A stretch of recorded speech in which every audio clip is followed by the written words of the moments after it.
Welcome back, achievement hunters, to Dyson Sphere Program.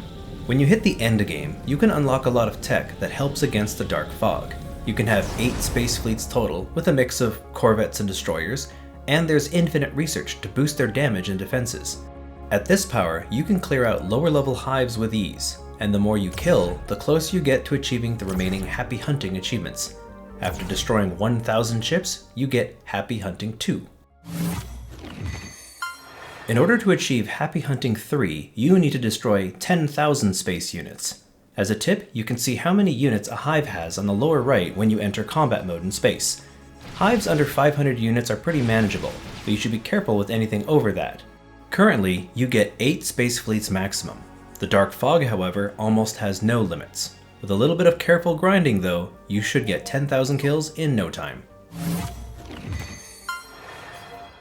Here's another achievement you can get on planets that are infested with several bases. Set up a small base with some implosion cannons. The fewer, the better. Now, aggro as many units as you can from the nearby bases. What you're trying to do is get as many units to follow you around without getting killed. Hopefully, your shields are good enough that you won't be taking that much damage. Once you're ready, kite those enemies into your cannons. With luck, the enemies will be grouped up and at least 40 will be hit with a single bullet. When you're out exploring the star systems, some systems with 2 or 3 hives, like those around the neutron star and black hole, are usually quite infested with dark fog. This is where we'll target the next 2 achievements. The first is called Wrong Place, which requires you to land on a planet with 20 bases or more. It's also possible to find this many bases on planets in regular star systems, especially if you're playing on harder difficulties. Up next, the Global Offense achievement requires us to be attacked by 12 planetary bases all at once. This might be tricky, so save your game before you make an attempt. The general strategy is to build an incredibly power-hungry base and to get the attention of as many bases on the planet as possible. You can do this by charging up a few logistics stations with maximum power, charging your mech with Tesla towers, adding planetary shields, etc. Just know that your base has to be pretty small in order to fit a cramped world like this.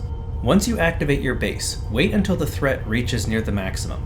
Once the raids begin, fly around and attack the other bases to goad them into attacking you as well. With luck, you should have 12 bases attacking and some pretty nasty frame drops with so much going on. Remember, you need 12 bases to say units coming and not assembling. If it didn't work, hopefully you remembered to save and you can just try again. You can get the Dust to Dust achievements by fighting ground units on your own, or by setting up dark fog farms. If you set up a base where units easily die trying to attack, and you have some battlefield bases to automatically loot the soil, you'll pick up 10 million soil in no time. Getting 10 million soil from the dark fog can be pretty much done on your own, but you might need a few farms in order to get 100 million soil for Dust to Dust 3. On this planet, I've set up a larger base that farms attacks from multiple sides. I get about 1 million soil every minute, which definitely helps me get the last achievement. One of the major points of farming the dark fog is to get all the free items they drop. You can use them for crafting, or you can use some of the secret items they drop to craft some special upgrades. If you're fighting a base that's at least level 3, enemies start dropping a new item called energy shards. If you read the description, this item can be used as fuel, and when you do, it increases your replicator speed. To get the It's on Fire achievement, you'll need to have researched both the Tier 2 and Tier 3 assemblers to get your replicator speed up to 200%. Then, pass these shards through a Tier 3 proliferator to boost it from a 50% bonus to a 100% bonus. Now, consume it as fuel and craft something to get the achievement. There are more items that drop as the Dark Fog's bases level up. Once a base hits level 12, they'll start dropping Dark Fog matrices. You won't need a ton of these, but make sure to hold on to a few for later. At level 15, they'll start dropping Matter Recombinators, and you'll unlock the Matter Recombination tech, which allows you to build a special assembler that crafts at 300% speed. This requires 600 Dark Fog matrices to unlock. At level 18, they'll start dropping silicon-based neurons, and you'll unlock the Digital Analog Computation tech, which allows you to build the Self-Evolution Lab. This research requires 800 Dark Fog matrices to unlock. At level 21, they'll start dropping negentropy singularities, and you'll unlock the negentropy recursion tech, which allows you to build a new smelter that crafts at 300% speed. This research requires 1200 dark fog matrices to unlock. Lastly, once a base hits level 24, they'll start dropping core elements, and you'll unlock the high density controlled annihilation tech, which gives you the newest and best fuel in the game, the strange annihilation fuel rod. This research requires 2000 dark fog matrices to unlock. After researching all these secret technologies, you'll unlock the all calculated achievement. There's one achievement that asks Icarus to neutralize 1000 units in under a minute. Kills from turrets do not count towards this. Your ground fleets, laser blaster, and a weapon of your choice is all you can use. I personally like the antimatter capsules for this. My strategy for this was to build a fully defensive base with lots of battlefield analysis bases for self-repairs. Once I've gathered enough enemies in this base, I turn on all my weapons and start the attack. From there, I just fly from one base to another, killing as many units as I can as fast as I can while leaving the bases alone. If you still didn't get the achievement after trying this out, check out the achievement's progress or the combat statistics page to see how far you got.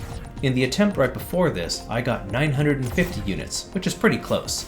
It also helps to research multiple levels of weapon damage to make quicker kills. Another tip you can try out is to get the enemy bases to launch a few attacks first. The first attacks only have a few units, but after several waves, they'll start sending hundreds of units at your base, which will help with that burst of kills in the beginning. Hopefully, if things go well, you'll get Monster Kill. Here's an achievement that you don't necessarily have to wait until the end game to get. Bulletstorm requires you to shoot 360 rounds a minute. This means you need a constant fire rate of 6 rounds per second for a whole minute. The best way to do this is to surround a ton of turrets using only the cheapest ammo with battlefield analysis bases for repairs. Having your turrets struggle to do damage will help with this achievement because they'll be shooting non-stop. After a minute of constant fire, you should get Bulletstorm. The Shoot Oneself in the Foot achievement is a little tricky but can be done. Ideally, pick a new empty planet and wipe out one of their bases, leaving only the planetary base in the middle left behind. Then attack one or more of the relay stations above to get the hives to send an attack.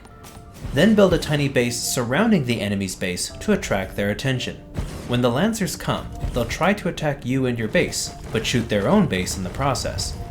Since they don't do a ton of damage, you'll want to slowly pick away at the planetary base's health with your laser. Make sure your weapons are turned off when you stand on top of it while attracting the attack. You don't want to accidentally kill it yourself.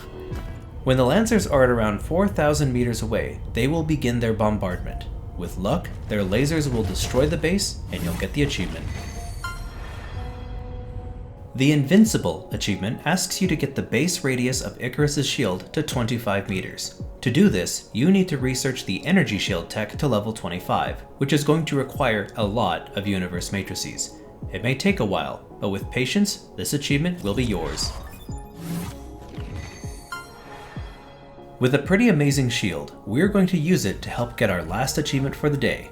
What we need is for the shields to absorb 1 gigawatt of damage for a whole minute.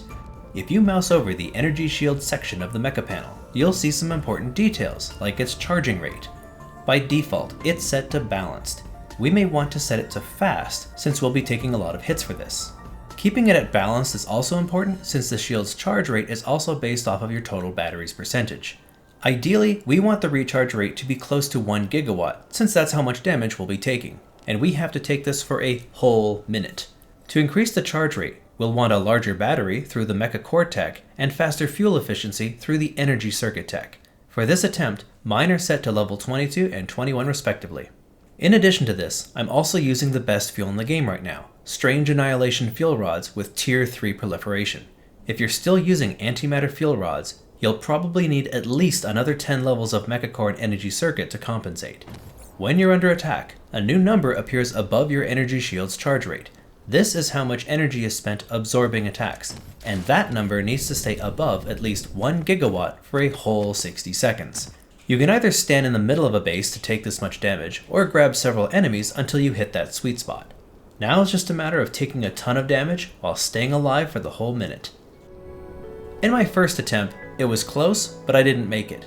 But I have one bonus strategy up my sleeve. Did you know signal towers can charge you just like wireless power towers? Along with 12 power towers, you can also add 8 signal towers for extra charging speeds. My extra large shield radius can also protect these buildings, and they'll help give me the small boost of energy I need to keep my shields up longer. Remember to save your game before trying this, and make sure your fleets and weapons are turned off. If you're still having trouble, just keep researching Mecha Core and Energy Circuit until it's strong enough. As you can see, I cut it pretty close, but I managed to stay alive for a whole minute and got the Unbowed, Unbent, Unbroken achievement. With all of these out of the way, there are only 3 achievements left. They can either be the hardest or the easiest to get, depending on your choices. We'll talk about those next time.